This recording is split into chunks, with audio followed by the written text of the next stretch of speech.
her bir arkadaşımız, kadın ve erkek, 31 Mart'ta ve 31 Mart sonrasına kentlerimizi yönetmek için, kendimizi yönetmek için mücadele noktasında bir olmakta, burada bir daha bu sözü vermek istiyoruz.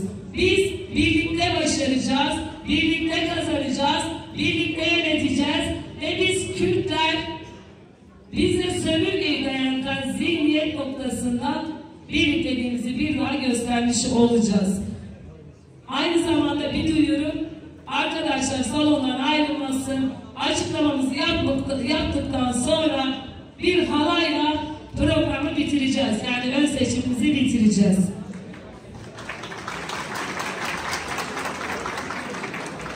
Şimdi İpek Yolu delegasyonunu biliyorsunuz arkadaşlar. Dün birinci turunu yaptık. Bugün ikinci turunu.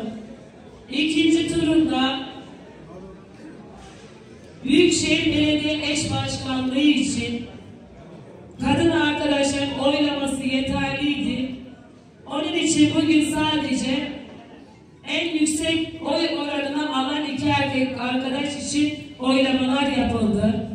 Van Büyükşehir Belediye Eş Başkanlık adaylığı için oylama yapan delegasyonun oyu Mustafa Avcı için 546, Abdullah Zeydan için 632.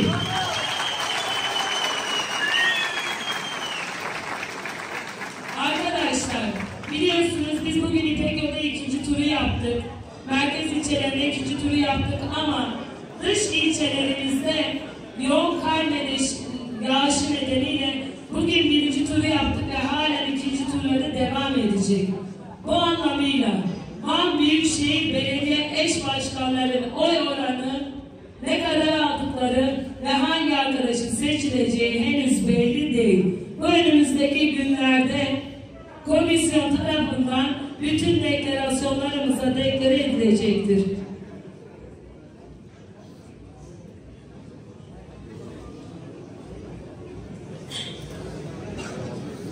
Şimdi arkadaşlar, asıl İpek Yolu için bekliyorsunuz.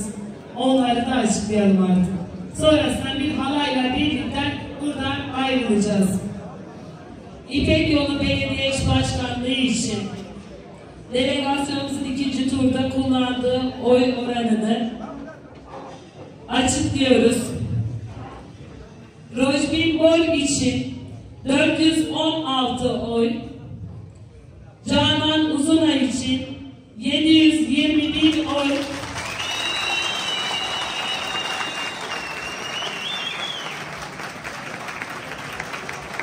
Şerif Durmaz için 395 oy,